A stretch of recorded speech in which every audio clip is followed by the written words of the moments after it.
On July 1st, 2010, just days after his father died, 28-year-old Michael James Perry was led into the Texas death chamber. He had been convicted of murdering a nurse, her teenage son, and his friend, a horrific crime that had shocked Montgomery County back in 2001. As Perry lay strapped to the gurney, his mother, Gail Perry, watched from behind the glass, helpless. For her, it was an unbearable weight, losing her husband and now her only son in less than 3 weeks. Even in his final moments, Perry insisted he was innocent, claiming it was his friend, Jason Burritt, who had pulled the trigger that night. Looking at his mother, tears in his eyes, Perry whispered softly, "Mom, I love you." He spoke of his late father, saying, "I know I'll see him again. He's waiting for me." Then with tears streaming down his face, he offered one last message, a note of forgiveness to everyone involved in his case. I want to start by saying that everyone involved in this atrocity is forgiven by me. At 6:17 p.m., the lethal chemicals began to flow. Minutes later, it was over. But here's the twist. News of Perry's execution spread quickly across Texas and even beyond. Many people were shocked and angry. They started asking tough questions. Why was Michael James Perry the only one executed while Jason Burritt, who was also found guilty, is still alive? In this video, we'll take you through the full story, what really happened, how the case unfolded, and why so many people are still talking about it today. Before we get started with the story, make sure to like this video and subscribe to the True Crime Teller cover. Your support helps us keep uncovering the shocking truths behind every crime, and we want to hear your thoughts afterward. The story begins on October 24th, 2001 in Montgomery County, Texas. That night started with kindness, but ended in tragedy. 50-year-old Sandra Stadler, a nurse and loving mother, was home alone, tidying up, possibly preparing for her next hospital shift. She worked as a nurse at Conroe Regional Medical Center and was known to be hardworking, caring, and dedicated to her job.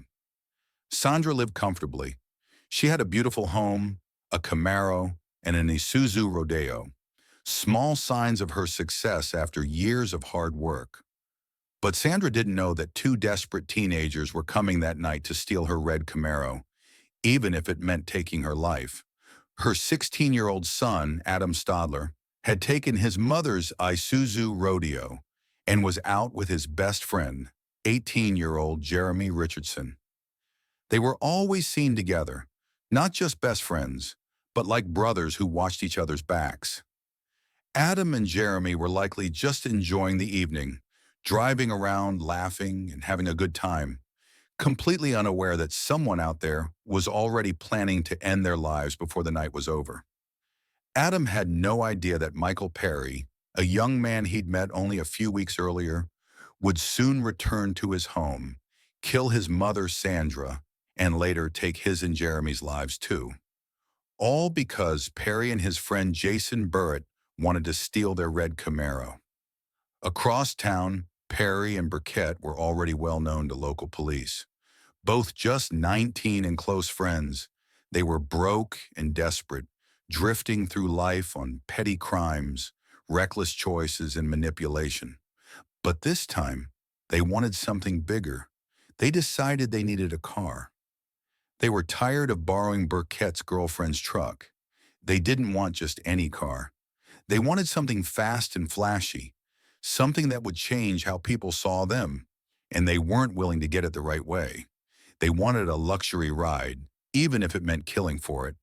And that's how they set their eyes on Sandra Stoller's red Camaro, a car they'd seen parked outside her home. That very night, Perry and Burkett decided to make their move. Perry, who'd met Sandra's son Adam a few weeks earlier, used that loose connection as their way in. Their first plan was simple: ask to spend the night, wait until everyone was asleep, and then steal the Camaro. Before morning, they'd be long gone, cruising in a red Camaro. They drove to Sandra's house in Burkett's girlfriend's truck. Perry knocked on the door, and Sandra opened it to find two teenage boys standing outside. She recognized Perry's face. He was an acquaintance of her son, Adam. Perry asked for Adam, but Sandra told them her son wouldn't be home for another 2 hours. She tried to ask why they were looking for him, but they gave no clear answer. After a short, awkward moment, they said they'd come back another time. Sandra told them, "Okay." The two climbed into the truck and drove off. Sandra quietly closed the door and went back to what she was doing. But a few blocks down the road, Perry and Burkett stopped. Their plan had failed. Sleeping over and taking the Camaro while the family slept was no longer an option. They needed a new plan. Seeing Sandra home alone, they agreed this was their chance. So they came up with something darker. They decided they were going home that night with the red Camaro, no matter who had to die for it. They parked the truck down the street, crept back toward Sandra's house, and this time they came to kill. Biquette distracted Sandra at the front door, while Perry, armed with a shotgun, quietly slipped inside through the back. He hid in the laundry room, then knocked on the door to lure her closer. When Sandra came to check, Perry fired, hitting her once. She was still alive, trying to get up when he shot her a second time. Sandra collapsed inside her own home, the place where she should have felt safest. Perry and Burkett then covered her body with sheets and carried her outside. They loaded her into the truck, planning to get rid of the evidence. Perry searched the house for the Camaro keys, but couldn't find them. Frustrated, they drove off and dumped Sandra's body in a nearby lake. They then drove to Conroe, Texas to pick up Burkett's girlfriend, Kristen Willis, who had been calling him all night, wondering where he was. The three of them went back to Sandra's gated community. But there was one problem. They didn't know the access code, so they decided to wait nearby, hoping Adam would come home soon. While they waited, they came up with a plan. They'd tell Adam that one of their friends had accidentally shot himself in the woods and that they needed help. A short time later, Adam arrived in his mom's Isuzu Rodeo with his best friend Jeremy Richardson. Both boys were just being good friends trying to help, never realizing they were walking straight into a deadly trap. Perry and Burkett told the story about the accident and led the way out to the woods with Adam and Jeremy following behind. Once there, the four got out to search while Kristen Willis stayed in the truck. Adam suggested that they split up and search from different directions. He and Perry drove off one way, while Burkett and Jeremy went the other. Jeremy didn't even see it coming. Burkett suddenly raised his gun and shot him twice, killing him instantly. Burkett then met up with Perry and Adam, pretending nothing had happened. He casually asked if they had heard gunshots, then told Adam he'd take him to where the others were. Adam followed, unaware of what just happened.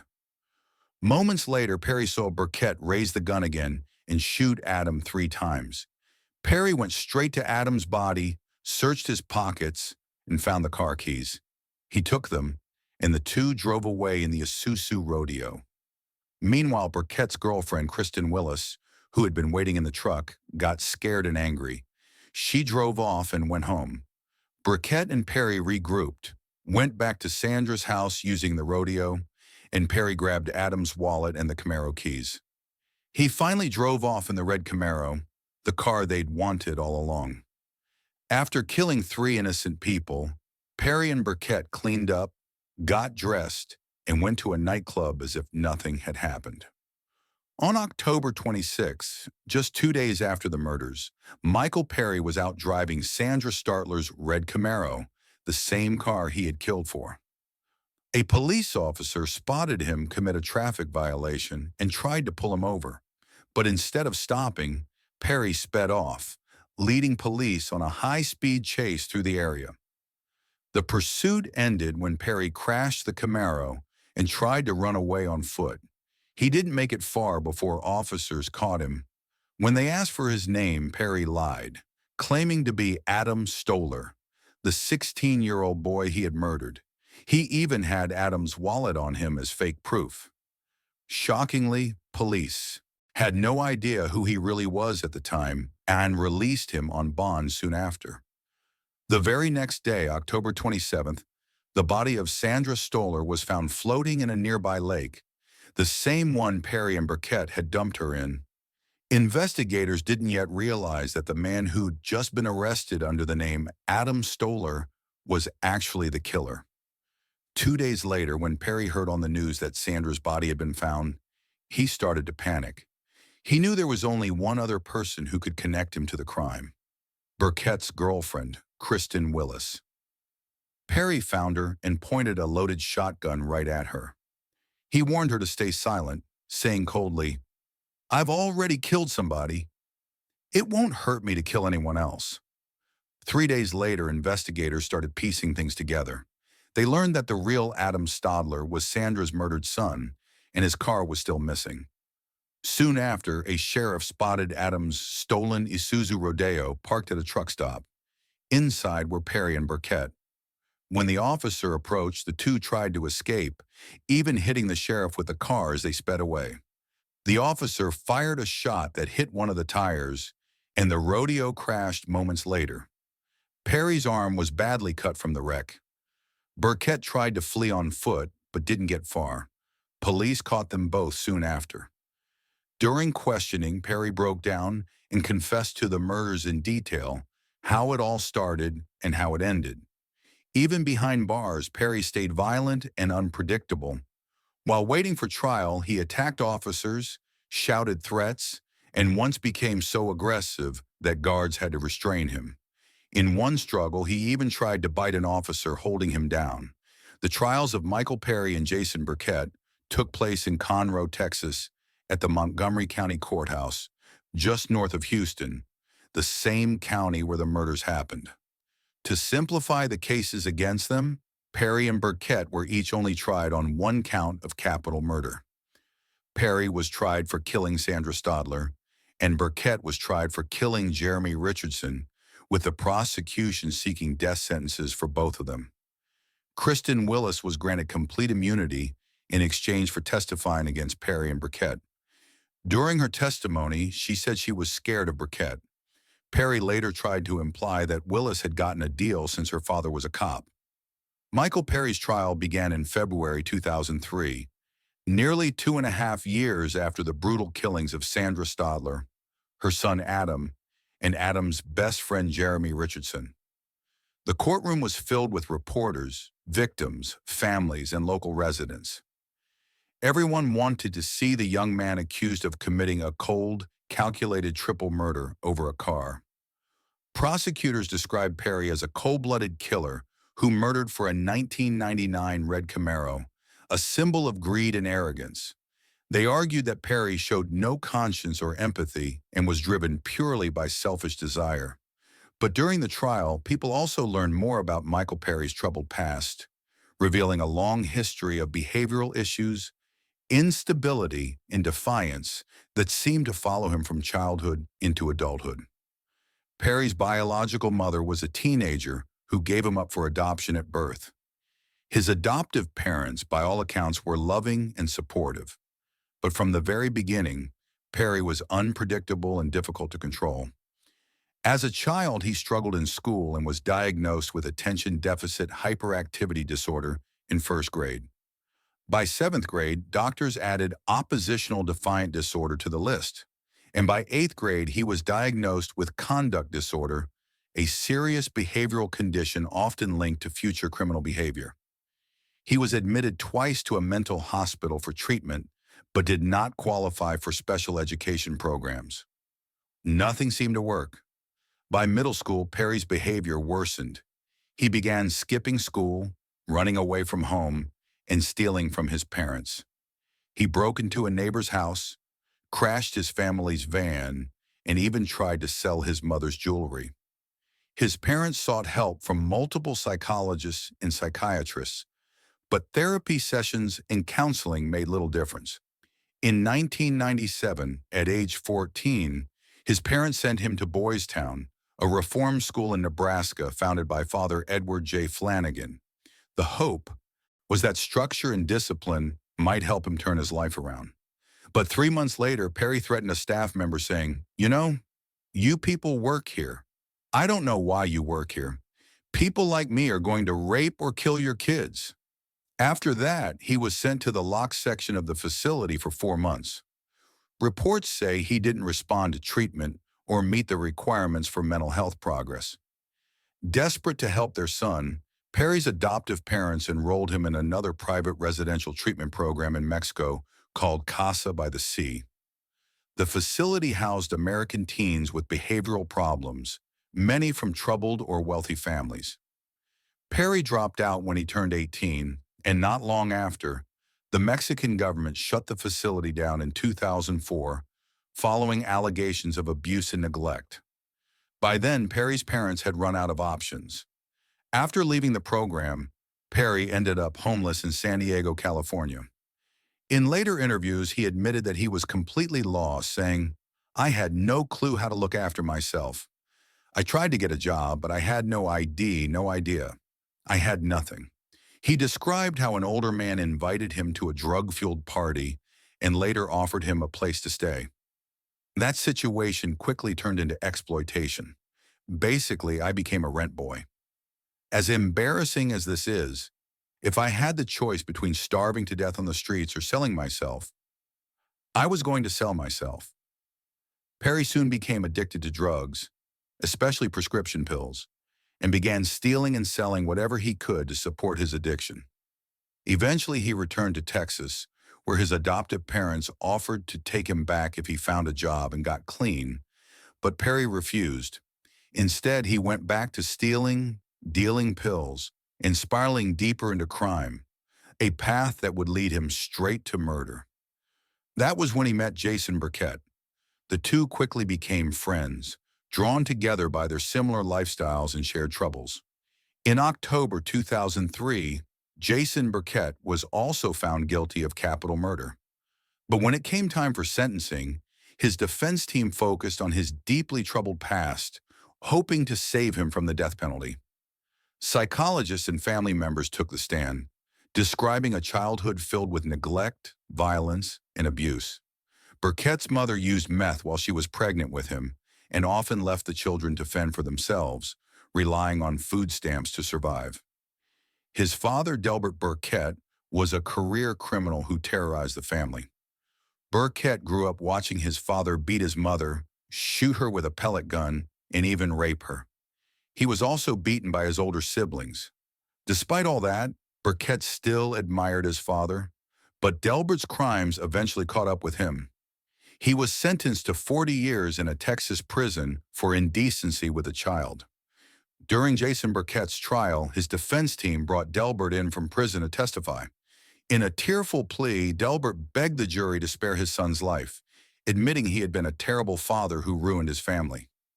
As he left the courtroom, two women broke down crying. Even the jurors were visibly emotional.